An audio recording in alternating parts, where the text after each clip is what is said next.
सबसे पहले जो हमारा आज का अध्याय हो गया है युगपत समीकरण। तो युगपत समीकरण क्या होता है? युगपत समीकरण किसको कहते हैं?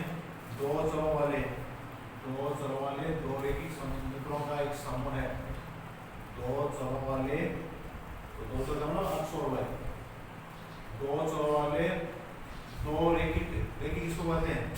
जिसकी घात चर की घात 1 हो उसको रैखिक। तो क्या बोला हमें? दो चरों वाले दो रैखिक समीकरणों का समूह है युगपत समीकरण कहलाता है। दो चरों वाला और दो रैखिक समीकरणों का समूह है या युग्म, उसको क्या कहते हैं अपने? युगपत समीकरण, या इसका दूसरा क्या नाम होता है? समीकरण निकाय। क्या कहेंगे दूसरा? समीकरण निकाय कहलाता है। अब इसका जो मान्य रूप है यह व्यापक रूप क्या है? तो a1x plus b1y plus c1 बराबर 0, a2x plus b2y plus c2 बराबर 0। ये होता है। अर्थात कितने समीकरण है यहाँ? दो समीकरण। जैसे एक समीकरण आपके पास है ये 5x प्लस 4y माइनस 35 बराबर 0। दूसरा क्या हुआ? 3x माइनस 2y यानी माइनस 2 बराबर 0। तो ये कितने समीकरण हुए? दो समीकरण। तो क्या करें? कितने समीकरण है? एक अक्ष है दूसरा y, इसमें भी एक अक्ष है दूसरा y। अब है कैसे समीकरण? रैखिक समीकरण। रैखिक समीकरण किसको कहते हैं? ये जिस समीकरण की चर की घात अधिकतम कितनी हो? 1 हो। 1 होगा वो रैखिक कहलाएगा, 2 होगा वो द्विघात कहलाएगा, 3 होगा वो त्रिघातीय समीकरण कहलाएगा और 4 होगा या 3 से ज्यादा होगा तो वो बहुघातीय समीकरण कहलाता है। तो अपन है युगपत समीकरण किसे कहते हैं? पहले तो दो चरों वाले क्या होना चाहिए? रैखिक समीकरण होना चाहिए। तो अपन किसको कहेंगे? ऐसे समीकरणों का ऐसा दो समीकरणों का ऐसा समूह है, दो समीकरणों का ऐसा समूह है जो कैसे होने चाहिए? रैखिक समीकरण होने चाहिए। उसको क्या कहेंगे अपन? युगपत समीकरण या समीकरण निकाय कहते हैं, जिसका मानक रूप ये है। अब इसमें इन्हें x और y तो क्या हो गए? चर है। abc क्या है? यानी अचर है, अर्थात के गुणांक है। जैसे यहाँ a1 इसका पहले समीकरण का अक्ष का गुणांक, b1 पहले समीकरण का y का गुणांक, c1 अचर संख्या, c1 क्या है? अचर संख्या। ऐसे ही यहाँ a2 का मतलब क्या है? दूसरे समीकरण का अक्ष का गुणांक और b2 क्या है? दूसरे समीकरण का y का गुणांक और c2 क्या है? दूसरे समीकरण का अचर संख्या। अब जैसे इसमें बढ़ोगे तो इसमें x और y तो वही क्या हो गए? चर हो गए। अब 5 का मतलब क्या है? a1 का मान है, 4 का मतलब क्या है? b1 का मान है और 35 का मतलब क्या है? c1 का मान है। ऐसे ही यहाँ दूसरे में आप देख लो, a2 का मान कितना है? 3 है, b2 का मान कितना है? -2 है, c2 का मान कितना है? -2 है। तो ये क्या है? यानी एक समीकरण निकाय का मानक रूप है और समीकरण में a1 b1 c1 a2 b2 और c2 क्या होते हैं? तो समीकरण निकाय किसे कहते हैं? यानी दो चरों वाले दो रैखिक समीकरणों का समूह है, ये क्या कहलाता है? समीकरण निकाय या युगपत समीकरण कहलाता है, जिसका मानक रूप क्या होता है? ये होता है। अब इसमें x और y तो क्या है? x और y तो चार पद हैं, a1 b1 ऐसे ही a2 b2 c1 c2 ये क्या है? इनके गुणांक हैं। यानी कि अब इन समीकरणों को हल करने की विधि है वो दो विधि हैं। पहली विधि है उसका होता है बीजगणितीय विधि, बीजगणितीय विधि।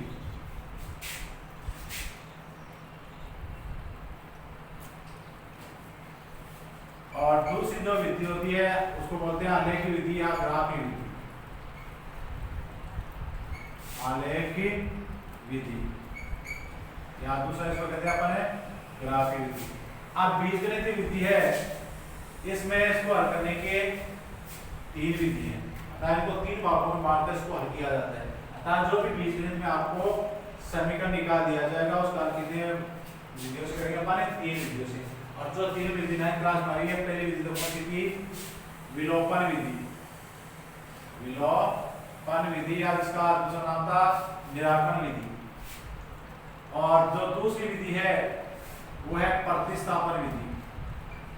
प्रतिस्थापन विधि। और जो तीसरी विधि थी वो थी वज्र गुणन विधि। वज्र गुणन विधि। इस प्रकार से किसी भी समीकरण निकाय को तीन विधियों से अर्थात बीजगणित की तीन विधियों से हल करते हैं। किसी भी समीकरण निकाय को अपन बीजगणित की कितनी विधियों से हल करते हैं? तीन विधियों से हल किया जाता है। अब उसमें आलेख विधि है, अर्थात दूसरी जो विधि है तीन तो ये हो गई, अर्थात जो चौथी विधि है वो कौन सी है? ग्राफ की विधि। अर्थात ग्राफ पर अपन आलेख खींच करके भी किसी समीकरण निकाय का हल प्राप्त करेंगे, जो अलग अलग अपन आगे उदाहरणों में समझेंगे। अब सबसे पहले जो आई है विलोपन विधि। विलोपन है तो विलोपन विधि का तात्पर्य क्या है? विलोपन का होता है दो चरों में से एक चर का लोप करना या उसको हटाना। क्या हो गया? दो चर कौन से हैं यहाँ? x और y है। उन दोनों चरों में से एक चर को हटाना या उसका विलोप करना ही क्या कहलाएगी? विलोपन विधि कहलाएगी। अब इसकी हल करने की क्या प्रक्रिया होगी? सबसे पहले आपको जो भी समीकरण निकाल दिया जाएगा उसके x या y के दोनों में से एक के चरों यानी जो चर हैं उनके गुणांकों को समान करना होगा। सबसे पहले क्या करेंगे? यहाँ तो x है, जैसे यहाँ 5 है, यहाँ 3 है, बराबर नहीं है, तो आप यहाँ दोनों में बराबर करने होंगे। दोनों में बराबर करने होंगे। अब ये बराबर कर लिए, उसके बाद में उसको दोनों में से एक चर को हटाना होगा। वो हटाएंगे कैसे? या तो जोड़ करके या घटा करके। आप जैसे जोड़ करके घटाएंगे तो आपको क्या प्राप्त होगा? एक चर वाला समीकरण प्राप्त हो जाएगा। एक चर वाला समीकरण प्राप्त होकर आप एक चर का मान प्राप्त करेंगे। वो जो चर का मान प्राप्त हो जाएगा उसको आप समीकरण 1 में या समीकरण 2 में आपको हल करके उसको दूसरा चर का मान प्राप्त करेंगे। अब जैसे अपन यहाँ एक बार करके देखें किस प्रकार से होता है। जैसे यहाँ 5x प्लस 4y बराबर, यहाँ माइनस 35 बराबर 0 है। ये तो समीकरण नंबर 1 है। इसी समीकरण को अपन ऐसे लिख दिया 5x प्लस 4y बराबर आगे 35 को आगे लिए तो प्लस हो गया, यहाँ एक समीकरण हो गया। अब ऐसे दूसरे में वो दिख रहा है आपको 3x माइनस 2y बराबर जो 2 को आगे ले जाओ तो प्लस के 2, तो ये समीकरण कितना हो गया? 2। अब इनको अपन किस विधि से हल कर रहे हैं? विलोपन विधि से हल करेंगे। तो सबसे पहले विलोपन विधि से हल करेंगे तो यहाँ जो गुणांक है उनको बराबर किया है, समान किया है। अब समान करने की जो हमारी जो विधि है वो क्या है? या तो ऐसी संख्या लो जिससे इनको गुणा करने को बराबर हो जाए। वैसी संख्या नहीं दिख रही है तो आपको यहाँ जो संख्या है उसको तो इस समीकरण से गुणा कर दो, यहाँ जो संख्या को इस समीकरण से गुणा कर दो, तब दोनों समान हो जाएंगे। तो जैसे 5 को अपन इससे गुणा करेंगे तो यहाँ की जाके 15, इसको 3 से गुणा करेंगे तो यहाँ भी कितने हो जाएंगे? 15। तो दोनों में क्या हो गया? समान गुणांक 15 हो गया। अब बाकी यहाँ से इसको करें तो सबको आपको करना होगा। यहाँ भी इसको 5 से करें तो 5 को सबसे गुणा करना होगा। तो सबसे पहले क्या कहते हैं कि जो गुणांक है वो समान कहलाते हैं। और समान कैसे करेंगे अपन? समीकरण 1 को 3 से तथा समीकरण 2 को 5 से गुणा करेंगे। अब गुणा करेंगे तो वही क्या जाएगा यहाँ, जैसे समीकरण 1 है उसको कितने से गुणा करना है आपको? 3 से, तो 3 से गुणा करो तो 15x, यहाँ इसको गुणा करो कितना जाएगा? 4 को 3 से गुणा करो तो 12y बराबर 35 को 3 से गुणा 35 105। ये नंबर लगा दो इसको 3। अब इसको कितने से गुणा करना है आपको? 5 से करना है, तो 5 से गुणा, पहले 5 को 3 से गुणा करो 15x, इसको 5 से गुणा करोगे तो 10y, इसको 5 से गुणा करना जाएगा 10। ये नंबर है 4। अब ये गुणांक समान कर लिया, दोनों चरों में से किसी एक के गुणांक समान कर लिए, तो उसके बाद में अपन एक चर को हटाएंगे। अब हटाएंगे कैसे उसको? या तो उस दोनों समीकरणों को जोड़ेंगे या घटाएंगे। अब जोड़ेंगे कब? जोड़ेंगे तब जब दोनों जो भी जिसके गुणांक समान किए तीन चरों के, उन दोनों चरों के चिन्ह अलग अलग होने पर, दोनों के चिन्ह अलग अलग होने पर तो क्या करेंगे अपन? जोड़ेंगे। और समान चिन्ह होने पर दोनों को क्या करेंगे? घटाएंगे। जैसे अब यहाँ चिन्ह देखो दोनों का, तो समान चिन्ह प्लस क्या दोनों का? तो समान चिन्ह होने पर तो अपन घटाएंगे और अलग अलग चिन्ह या भिन्न भिन्न चिन्ह होने पर अपन जोड़ेंगे। तो आप यहाँ क्या करोगे, आप घटाना होगा, तो घटाने के लिए क्या लिखोगे, समीकरण 3 में से समीकरण 4 को घटाने पर, अब घटाएंगे तब यहाँ नीचे चिन्ह बदल जाते हैं। अब वो यहाँ तो ये प्लस का 15 से ये माइनस का 15 से, तो यहाँ से ये इसका मान 0 होगा। अब ये 12y प्लस के, अब ये 10y किसके हो गए, प्लस के हो गए, तो 12 और 10 कितने हो गए, 22y। अब इनमें आप देखो यहाँ कितने हैं, 105 किसके, वो प्लस के, ये किसके हैं, माइनस के। 105 में से क्या कर दो, आप घटा दो, तो 105 में से 10 घटाएंगे उसके 95, आगे ये 95। अब वही y बराबर कितना आ जाएगा, 55/22, अतः यहाँ जो y उसका मान 55/22। अब जो ये मान आ गया उस मान को समीकरण 1 में रखो या समीकरण 2 में रखो, दोनों में जैसे अपन ये कहते हैं कि समीकरण 1 में y बराबर है 95/22 रखने पर, अब बार रखोगे तो समीकरण 1 क्या है आपके पास, 5x प्लस 4y बराबर 35। अब जो अक्ष है, जो y है उसके स्थान पर क्या लिखोगे आप, 95/y, तो 5x को ऐसा ऐसा लिख दो। अब 4 गुणा 95/22 बराबर 35। अब इसको वही यहाँ छोटा कर दो, इसको छोटा कर दो, यहाँ क्या जाएगा 2 और यहाँ 11। अब कितने हो गए, तो 5x प्लस, अब यहाँ इसको आगे ले 35, अब 5 दूनी 10, 9 दूनी 18 आएगी 19, 190/11 किसका हो जाएगा, माइनस का। अब 35 को इसको घटा दो, तो घटाओगे तब भी तो कितने आ जाएगा, इसलिए 11। अब 1 का भाग 11 दिया, 11 बार 11 को 35 से गुणा करो, तो 11 5 55 और 11 दिया 33, 33 से 5 जोड़े कितने हो गए, 38। अब आगे 11 में भाग दिया एक बार, 1 को 190 से गुणा करो तो 190। अब 190 को 385 में घटा दो, तो 5 में से 0 घटाओगे 5, 18 में से 9 घटाओगे 9 और 3 में से 2 घटाओगे 195/11। तो यहाँ x का मान कितना आ गया आपके पास 195/11 और y का मान कितना आ गया 95/22। तो इस प्रकार से ये कौन सी विधि है, विलोपन विधि के द्वारा, विलोपन विधि से पूर्णांक किसी भी समीकरण का हल कैसे करते हैं उसका पूरा हल है। अब इसी प्रकार अगर हमें प्रतिस्थापन विधि से हल करना हो तो प्रतिस्थापन विधि की क्या है, क्या कंडीशन है, किस तरह से उसको हल करते हैं, उसकी पूर्ण विधि क्या है, तो वो अपन देखेंगे।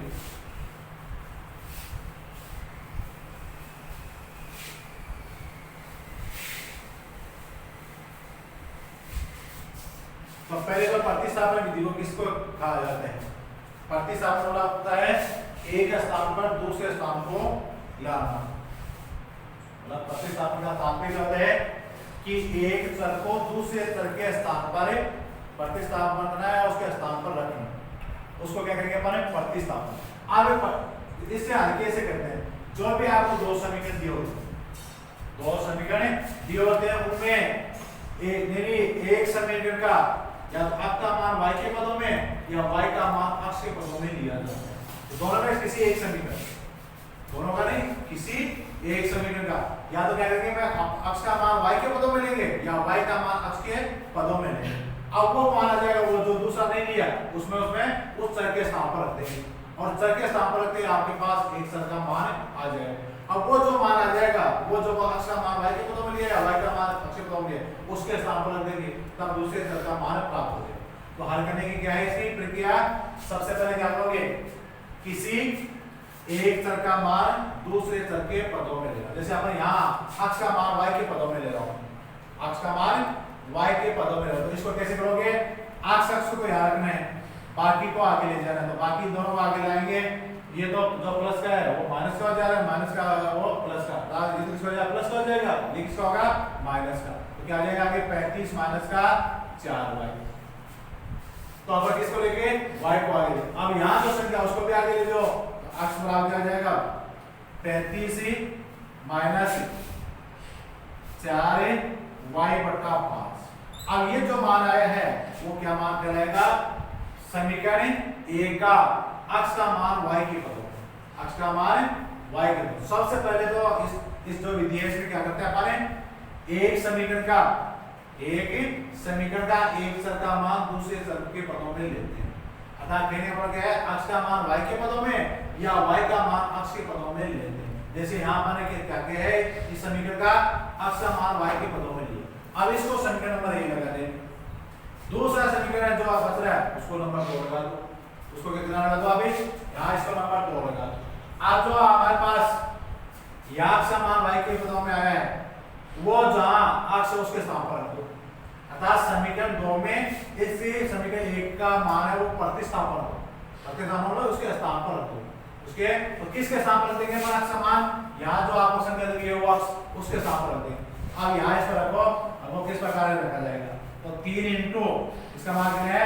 35 माइनस का 4y बटा 5। अब आगे वाला क्या है?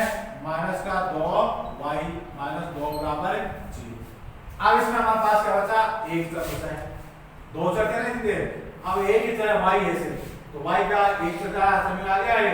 अब एक चर का समीकरण आते ही इसको अपन हल कर लेंगे। हल करने पर हमारे पास y का मान आ जाए। अब हल करने की जो विधि है वो होती है जैसे वो लोगरिथम करते वैसे करेंगे। तो अब यहाँ ये कर रहे हैं नहीं, तो इनको ऊपर वाले तो 3 से गुणा कर दो, और तो 3 से गुणा कर आ जाएगा 35 105, यहाँ कितना आ जाएगा 4 12y बटा 5 माइनस 2y बराबर इस 2 को आगे ले जाओ।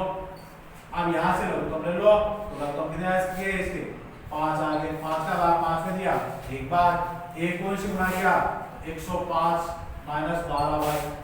अब वो इसमें भाग दिया, एक का भाग इसमें 5 में 5 बार 5 को 2 से गुणा कर दो, कितने आ गए 10y बराबर 2।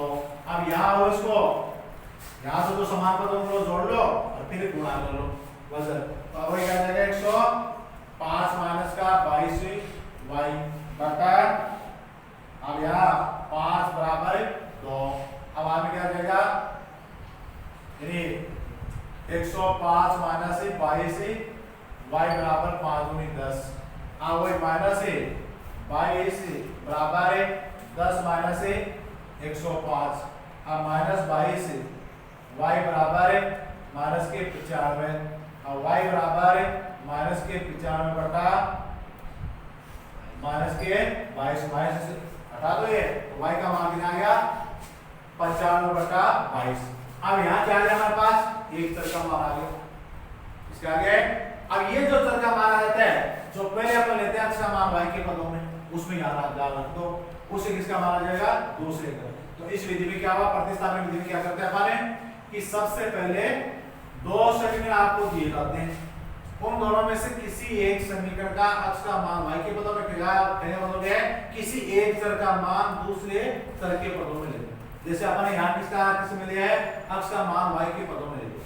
वो मान आते ही दूसरे समीकरण में दूसरे समीकरण में जो चर का मान आएगा उसमें वहां प्रतिस्थापन या उसके स्थान पर रख देते हैं। अब रखते ही हमारे पास क्या जाएगा? वो एक चर वाला समीकरण आ जाएगा। अब जैसे अपन यहाँ रखते जाएगा एक चर वाला, यहाँ तो 2 कितने का था? 2 का था, ये 2 का है नहीं। जैसे इसमें रखा अक्ष था तो वो एक चर y बचा, अक्ष नहीं है, तो एक चर का मान अपन इस समीकरण को हल करके निकालेंगे। अब ये जो मान आएगा उसको वापस इसमें रखो, चाहे उसमें रखो, चाहे इसमें रखो, किसी एक में रख के अपन मान प्राप्त करेंगे। इस प्रकार से कौन सी विधि है? प्रतिस्थापन विधि। अब जो तीसरी विधि है वो एक वज्रगुणन विधि है। वज्रगुणन विधि में अपन मानक रूप से आपको एक सूत्र दिया जाता है। मानक रूप से क्या है? एक सूत्र जो मानक रूप ये है उससे उसका एक सूत्र है। अब वो सूत्र क्या होता है? तो उसमें पहले सबसे पहले अक्ष इसका होगा वो सूत्र, अब उसके बाद में b1, तो b1 मान दीजिए आपको, b1 कहां से ये है, फिर b1 गुणा c2 माइनस अब b2 गुणा c1 बराबर y बटा अब c1 गुणा a2 माइनस c2 गुणा a1 बराबर 1/A1 गुणा B2 माइनस A2 गुणा B1। ये सूत्र। अब इस सूत्र में ऊपर तो जो अक्ष y है, अक्ष और y जो चर है वो है, यहाँ एक का मतलब अचर है, एक का मतलब क्या है, अचर है। अक्ष के नीचे आपको ये ध्यान रखना है कि अक्ष के गुणांक नहीं है। अक्ष के गुणांक क्या होते हैं, A1 और A2 होते हैं, वो इसके नीचे नहीं है। और y का मतलब क्या है, y के गुणांक कौन होते हैं, B1 और B2 होंगे, इसके नीचे B1 और B2 नहीं है। और यानी यहाँ एक का मतलब अचर है, अचर का मतलब यहाँ C है, क्या है अचर है, C है, तो इसके नीचे क्या रहेंगे, C1 और C2 नहीं आएंगे। और जो सूत्र है वो यहाँ B1 से शुरू, ये C1 से शुरू और वो A1 से शुरू करेंगे। अब इसमें जब भी आपको यहाँ ये मान वो मान रखेंगे, अगर इसको हल करेंगे तब आपको एक चर का मान आ जाएगा।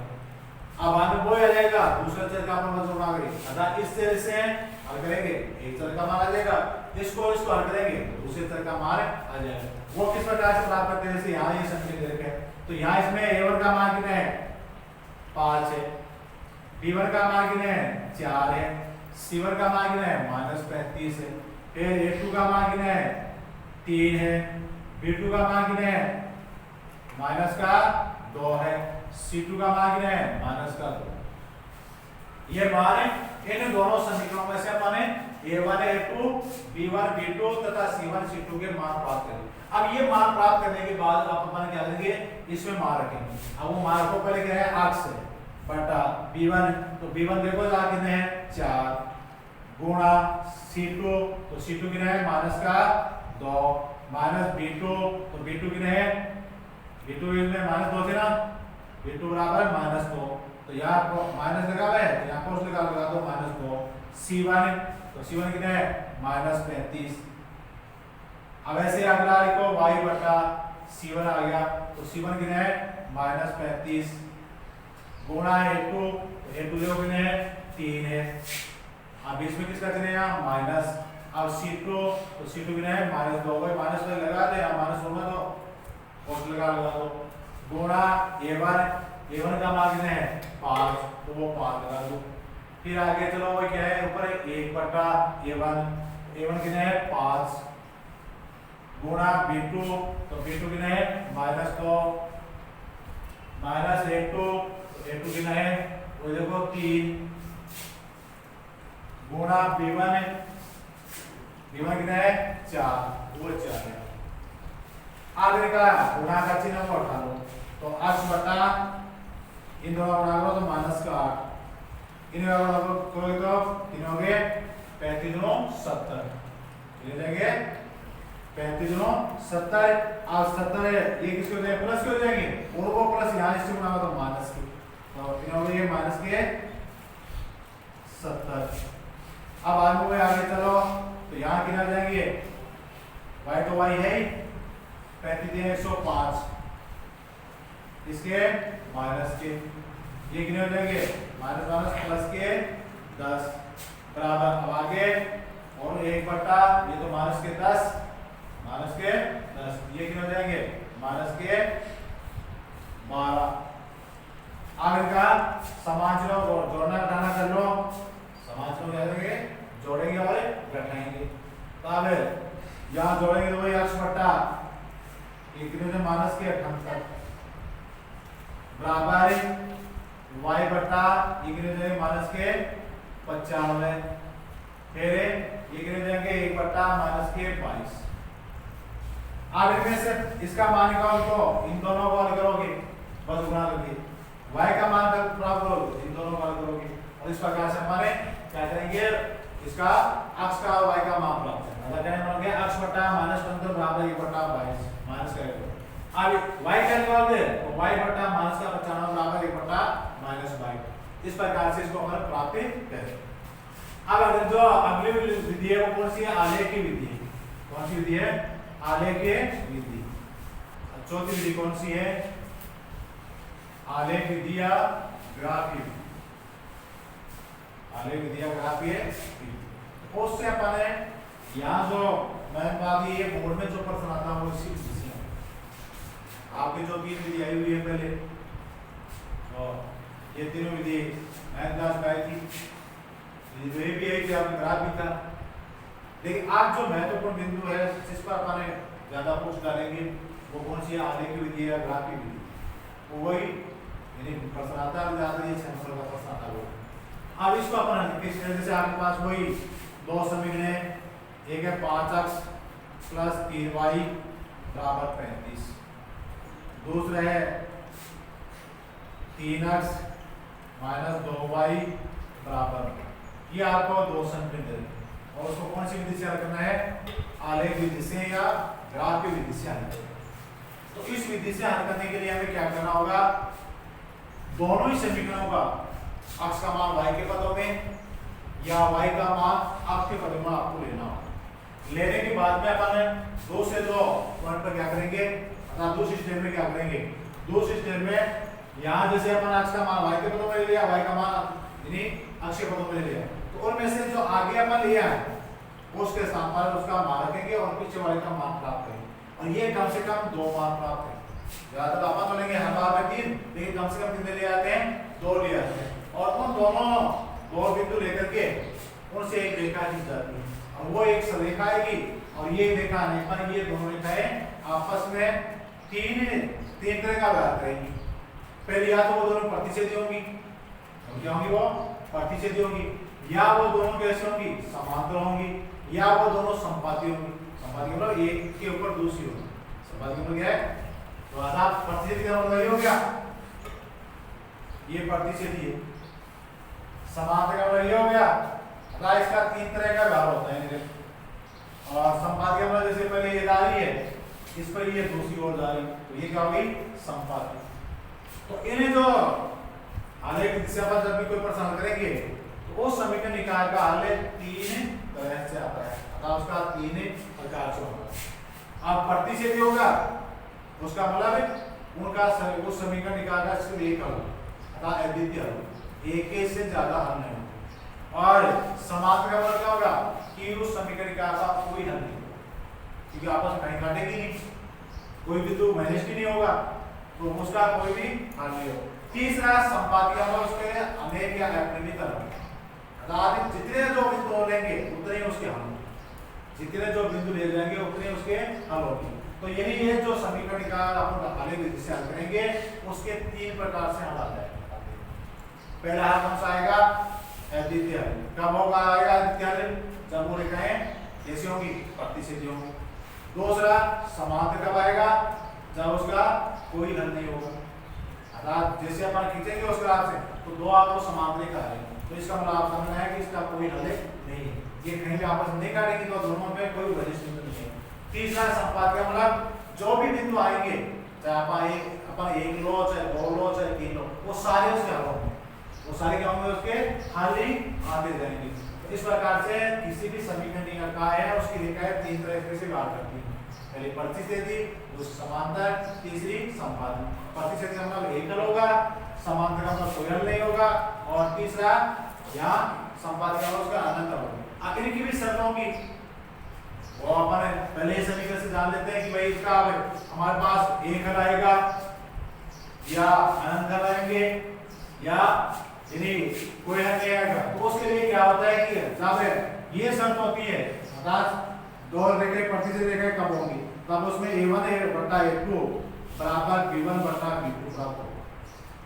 ये मान है वो समान प्राप्त नहीं है, मान है समान प्राप्त नहीं। इसका मतलब जैसे इस परिस्थिति में आ गया तो इसका मतलब ये समझना है कि उस समीकरण निकाय का अद्वितीय हल है, अर्थात केवल एक और एक ही रहेगा, इससे ज्यादा हल नहीं होंगे। अब जैसे इसका देखोगे कि कैसे है, तो पहले इसमें a1 बटा a2 का मान निकालो, तो a1 बटा a2 है, ये a1 है, ये a2 है, तो कितना आ गया 5 बटा 3। फिर b1 बटा b2 का मान निकालो, तो ये कितने है 3 है, नीचे वाले -2 है। अब दोनों मान की तुलना करो, वो समान है या नहीं है, ये 5 बटा 3 है, ये 3 बटा -2 है, तो समान है।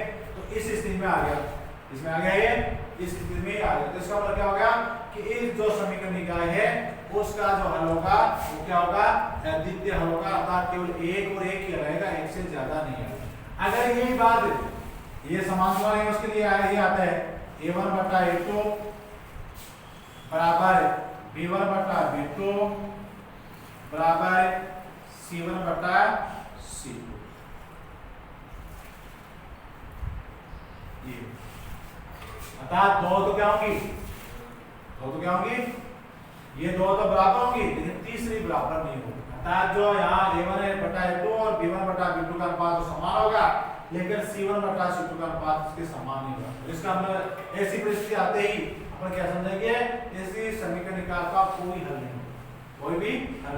तीसरी जो परिस्थिति हमारी आती है कि a1 बटा a2 बराबर b1 बटा b2 बराबर c1 बटा c2, अर्थात सभी बराबर होंगे, सभी अर्थात a1 बटा a2 का अनुपात जैसे यहाँ है ना अनुपात, वो b1 बटा b2 का अनुपात और c1 बटा c2 का अनुपात सब समान आएंगे। अर्थात जैसे इसका मान आपके पास 1 बटा 2 आ गया तो इसका भी 1 बटा 2 ही रहेगा, इसका भी 1 बटा 2 ही रहेगा, और तीनों जब समान आ जाते हैं तो इसका मतलब आप लोग क्या समझेंगे कि उस समीकरण निकाल के हल वो कैसे हैं, अनंत हैं। अर्थात जितने जो बिंदु आएंगे उतने उसके हल हैं। आगे यानी जैसे अपन इसका प्राप्त करते हैं तो वो किस प्रकार से प्राप्त किया है वो अपन इसके लिए, और वो किससे, ग्राफी विधि से पूरा करें। तो ये तो आप शर्त याद रखोगे, और इन शर्तों में आप ये भी पूछ जाता है कई बार कि समीकरण निकाय वो संगत है या नहीं है। अर्थात एक नए नाम है समीकरण निकाय का संगत और असंगत की शर्त। संगत का मतलब होता है कि कोई भी जो समीकरण निकाय आपको दिया जाता है उसका कोई हल होना, चाहे उसका एक हल हो चाहे अनंत हो, तो वो समीकरण निकाय क्या होता है, संगत होता है। और जिसका कोई हल ही नहीं होता है, जिसका कोई हल नहीं होता वो समीकरण निकाय असंगत कहलाता है।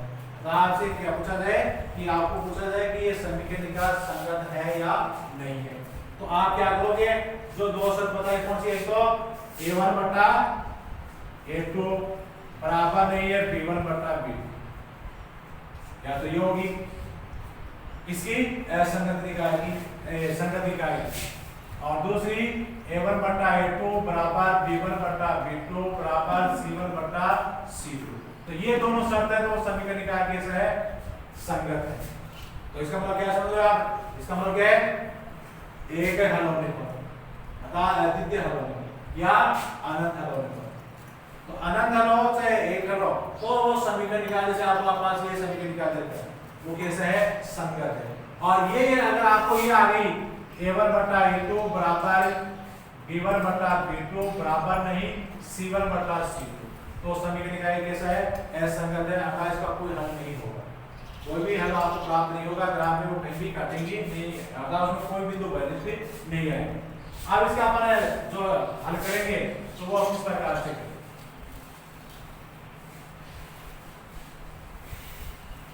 तो सबसे पहले आप क्या करते हैं, इसमें किसी जो भी आपको समीकरण दिया जाता है उन दोनों समीकरणों में से प्रत्येक को अक्ष का मान y के पदों में या y का मान अक्ष के पदों में, अर्थात एक चर का मान दूसरे चर के पदों के में प्राप्त करेंगे। तो पहले अपन इसका ले रहे हैं, तो ये है 5 अक्ष बराबर, इसको आगे लेके तो आगे क्या आ जाएगा 35 माइनस 3y, अब अक्ष आगे आ जाएगा 35 माइनस 3y बटा 5। तो ये क्या चलिए आपने पहले समीकरण का अक्ष का मान y के पदों, ऐसे दूसरे का उसका क्या वैल्यू लेते हैं, अक्ष का मान है y के पदों में, तो क्या हो जाएगा इसमें 2 आगे, इस 2 को आगे ले जाओ तो किसको देंगे वो प्लस के 2y, आगे यहाँ से है तो 3 है, दूसरे तरफ में ले जाओ इसको तो 2 प्लस 2y, अब यहाँ के लिए बराबर 2 प्लस 2y बटा 3। तो दोनों समीकरण कैसे करेंगे आपने, अक्ष का मान y के पदों में ले लिए।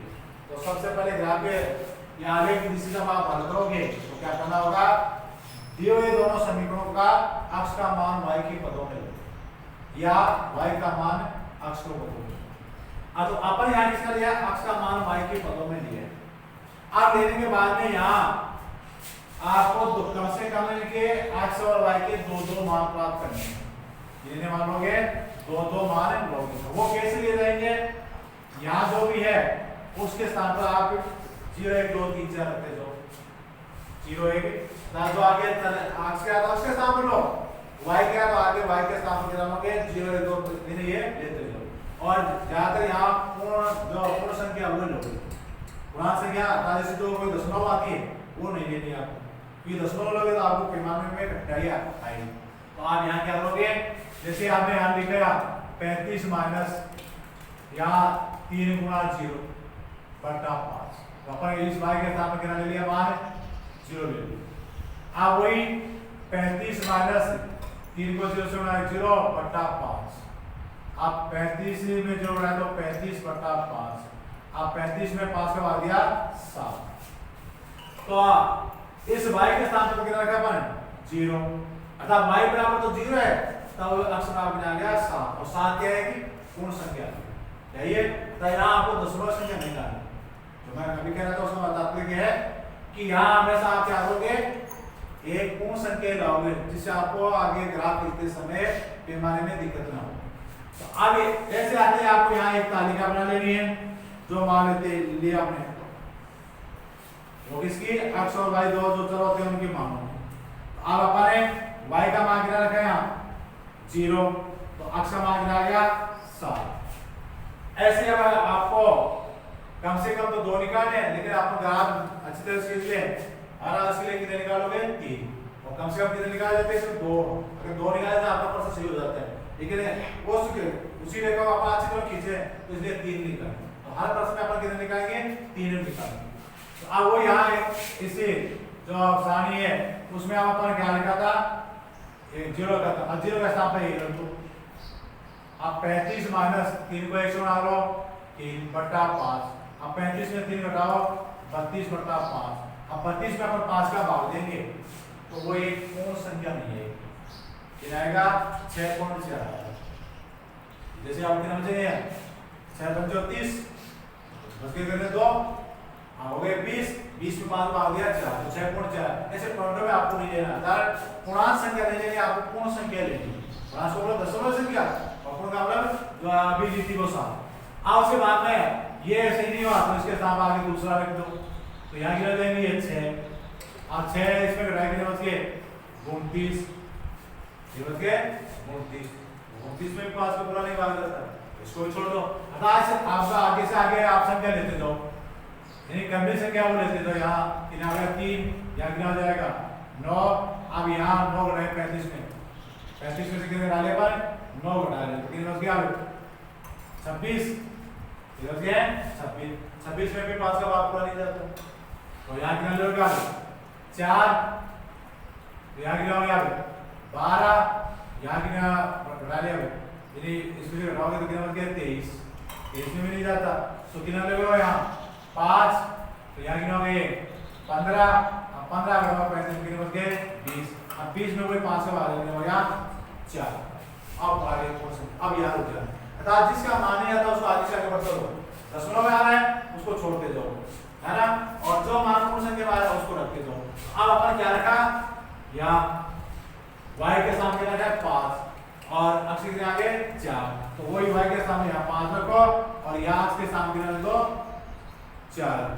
अब 2 मान पर तो जितना अपन कितने भी मान ले सकते हो, अब आगे ऐसे निकाल कर देने की जरूरत नहीं, आप तो उन्हीं में देखेंगे अपन संबंध कि उनमें क्या संबंध है, तो वो कैसे देखो, आप देखो 7 में से आगे वाला देखा 4 कम होने पर है या अधिक होने पर कम हुआ है, अब वो कितना कम हुआ वो देख लो, तो कितना कम हुआ 3 हुआ, तो आप इसमें से और 3 कम कर दो वो अगला मान आ जाएगा, फिर उसमें से और 3 कम कर दो उससे आगे वाला आ जाएगा। ऐसे ही यहाँ क्या हुआ 0 और 5 में बढ़ाए, कितना बढ़ा 5, तो वो 5 जोड़ते जाओ, क्या करोगे वो, अतः जैसे अपन 0 में कितने जोड़े पर 5 आते हैं 5, अब 5 में 5 जोड़ो तो कितना लेंगे 10, तो यहाँ तो बढ़ रहा है यहाँ घट रहा है, तो वही 7 में यानी 4 घटाए कितने बचे 3, अब 4 में से 3 घटा दें कितने बचेंगे 1, तो आप 10 रखेंगे अपन, यहाँ 10 रखेंगे तब 1 आ जाएगा, मतलब वो 10 रखा तो 3 गुणा 10, 3 गुणा 10 कितने हो गया 30,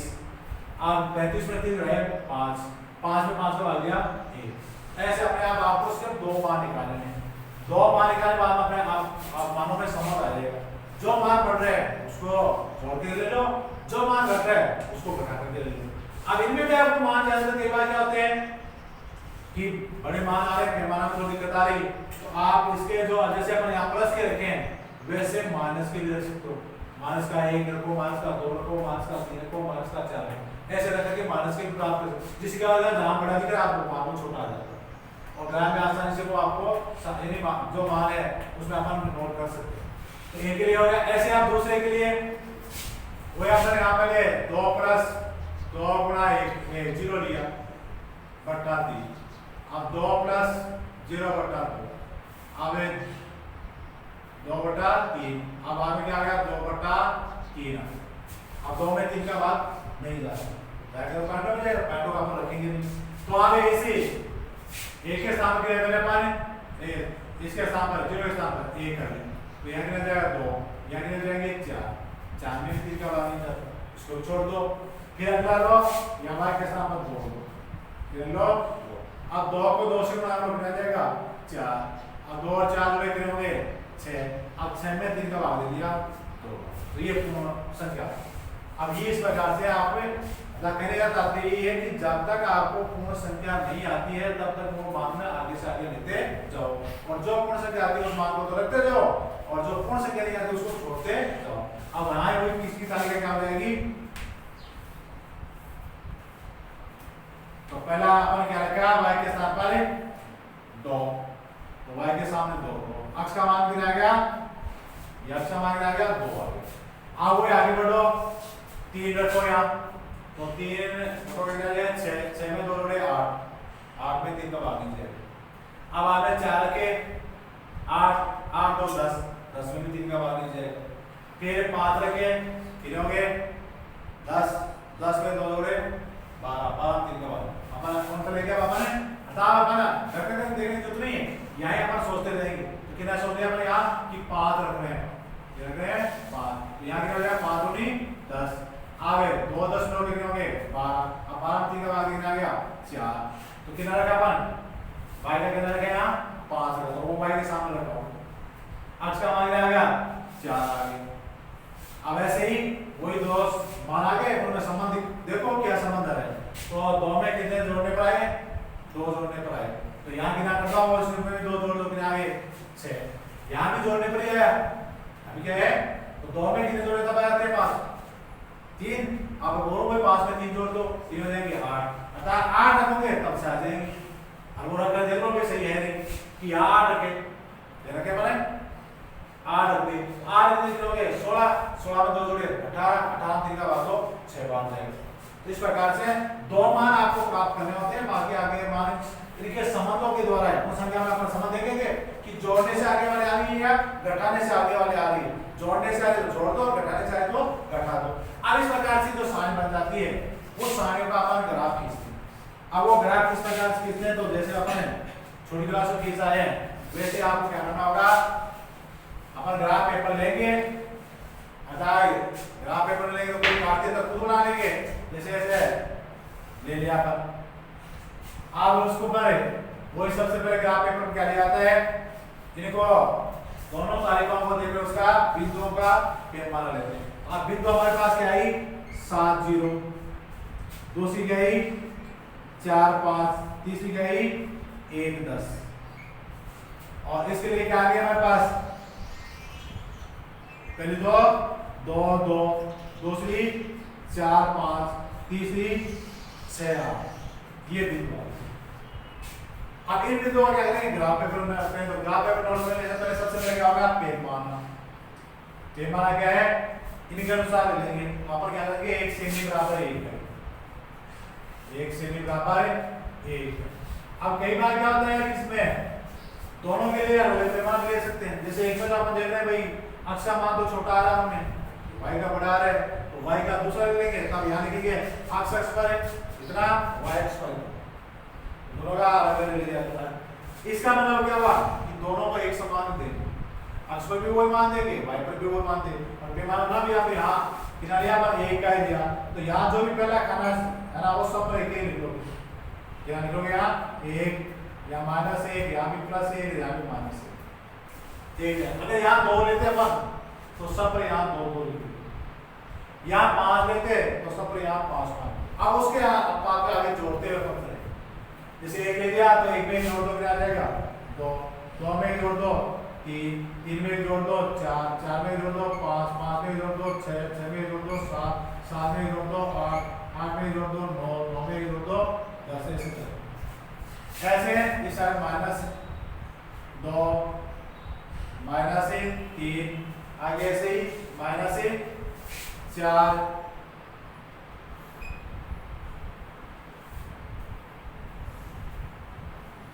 -5 यहाँ पर प्लस का 1 प्लस का 2 प्लस का 3 प्लस का 4 प्लस का 5 प्लस का 6 प्लस का 7। वो आपको ध्यान में ही है कि जो खाने होंगे वो खानों पर लिखते जाएंगे, यानी बीच में लिख दो आप ऐसे। यहाँ माइनस का 1 माइनस का 2 माइनस का 3 माइनस का 4 माइनस का 5 ऐसे चलते जाएंगे। अब चलने के बाद में पहले 7 और 0, तो आधा पहला मान किसका है? इसका है। दूसरा मान किसका है? y का है। तो ये 7 इस अक्ष पर अक्ष अक्षीय हो गई, y अक्षीय है। वो तो अपन छोटी क्लास 8 में पूरा पढ़ा था कि अक्ष कौन सी होती है, y अक्ष कौन सी होती है, कार्तीय पद किसको कहते हैं अपन, अक्ष निर्देशांक क्या है, y निर्देशांक क्या है, उस किसको कहते हैं, कोटि किसको कहते हैं। तो ये सारी जानकारी हमें छोटी क्लास में हुई। तो ये जो अक्ष अक्ष उस पर अक्ष का मान प्लस का है तो इस साइड में गिन लेंगे, माइनस का तो इस साइड में। तो 7 इसके प्लस के है तो 7 प्लस ले लो, ये हो गया। अब y का मान 0 है तो 0 पर इस पर y का मान सब स्थान पर 0। जैसे 1 है तो इस 1 पर यहाँ 7 से तो 7 से ऊपर 1 के सामने यहाँ जाएगा, 0 है तो कहाँ जाएगा, यहीं जाएगा। तो ये क्या होगी बिंदु 7 और 0। अब दूसरा किधर है 4 और 5, तो अक्ष का मान तो 4, 1 2 3 ये 4 और y का मान क्या है किनारा वो 5 आ रहा है। तो अब 1 2 3 4 5 तो यानी 4 के ऊपर और 5 के सामने ये दोनों यहाँ पे। तो यहाँ के मान से दो 4 और 5 ऐसे अगला कौन सा है 1 और 10। तो ये तो 1 इस साइड आप लोग जैसे यहाँ पर है, यहाँ के आगे 8 आगे बाद में यहाँ बोले लिए यहाँ आगे 10 आगे, तो वो 1 और 10 पर यहाँ तो ये कितने हो गए 1 और 10। अब तीनों को इसको मिला दो, तीनों क्या हो कैसे मिला दो, और मिलाने पर ये आपको एक सीधी रेखा है, अभी भी ये ऊंची नहीं है, एकदम सीधी रेखा है, ये हमेशा निश्चित है। जब भी आप ऊंची रेखा देखें तो इसका मतलब आप ये समझना कि अपन ने जो बिंदु लिया वो वर्ग ले, हमेशा एक सीधी सरल रेखा ही आएगी, कभी भी वक्र रेखा नहीं है। ये क्या हो गया, अब किस क्या किया अपन उसका समीकरण लिख दो। तो समीकरण हमारे पास क्या था 5 अक्ष प्लस 3y बराबर 35। तो मूल समीकरण था वो इसको लो। अब इसके बाद में आगे बढ़ो, इसके लिए तो इसमें करेंगे 2 और 2, बिंदु से 2 2 है तो 2 2 नोट करो। इस साइड में अक्ष का मान 2 है, y का मान 2 है, तो 2 के ऊपर और 2 के सामने, ठीक है आगे 2 और 2। फिर 4 और 5, ये 4 और ये 5, तो वो यहाँ आगे 4 और 5। तीसरा कितने है 6 और 8, तो ये 6 और ये 6 के ऊपर और 8 के सामने, तो ये 6 और 8। आप तीनों को मिला दो और इस पर जो वही समीकरण दे दिया दूसरा, तो दूसरा समीकरण हमारे पास क्या था अक्ष माइनस 2y बराबर 2, ये दूसरा हो गया। आप ये दोनों जहां प्रतिच्छेद कर रही है यहाँ देखिए, यहाँ तो हमारे पास समीकरण में भी आ रही है बिंदु, तो ये प्रतिच्छेद जो एक प्रतिच्छेद बिंदु होगा वो ही समीकरण में जैसे बाहर किया था अपन वो हल होगा। हटा तो वापस यहाँ आओगे, हल लगाए से लिखोगे हल बराबर अक्ष बराबर कितना माना है y बराबर कितना है, तो वही अक्ष का यहाँ से दोनों ऐसे मिला लो। तो अक्ष का इस पर देखो y का इस पर देखो, तो अक्ष का कितना है 4 है, y का कितना है 5 है। अब ये इसका क्या होगा हल हो जाएगा। अब ये इसमें सारे में आते हैं तो आप पहले लिख जाएंगे, सारे में आते तो आपको काटने पर लिखेंगे। जैसे दोनों में एक बिंदु नहीं आए भैया, बिंदु आए भी इनमें भी आए, जैसे अपना कोई और अलग मान लेते माइनस वाले चल जाते हैं, जैसे अपन एक तो यहाँ ले लिया प्लस का, फिर अपन देखते हैं बड़ा मान आएगा आगे अपन माइनस इधर देखो तब नहीं दिखेंगे आपको, देखेंगे दिख ही जाएगा जमीन की रेखा खींचोगे आप, तो आप हमेशा ये कटेगी इसी पर, बिंदु 4 और 5 में कटेगी, दूसरे बिंदु पर नहीं कटेगी। तो जहां दोनों रेखाओं का प्रतिच्छेद बिंदु होगा वो ही उन्हें क्या होगा समीकरण निकाय का हल होगा। तो समीकरण निकाय हल कौन सा होगा जहां दोनों रेखाएं आपस में प्रतिच्छेद करेंगी वो प्रतिच्छेद बिंदु क्या होगा उनका हल होगा। अब इसको आप जैसे ज्यादा निकालें या प्रोपोर्शनल विधि से निकालें ग्राफी विधि से निकालें, अगर आप इसको विलोपन विधि से निकालो चाहे प्रतिस्थापन विधि से वो 4 पास आएंगे। इन्हें क्यों विधियों से लगाएंगे उन्हें किसी भी तीनों विधियों में किसी का विलोपन तो उत्तर जाएंगे 4 पास आएंगे।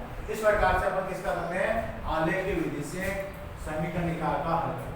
इस प्रकार कितना है 4 विधियों से एक समीकरण है या विकल्प समीकरण उसको हल करते हैं।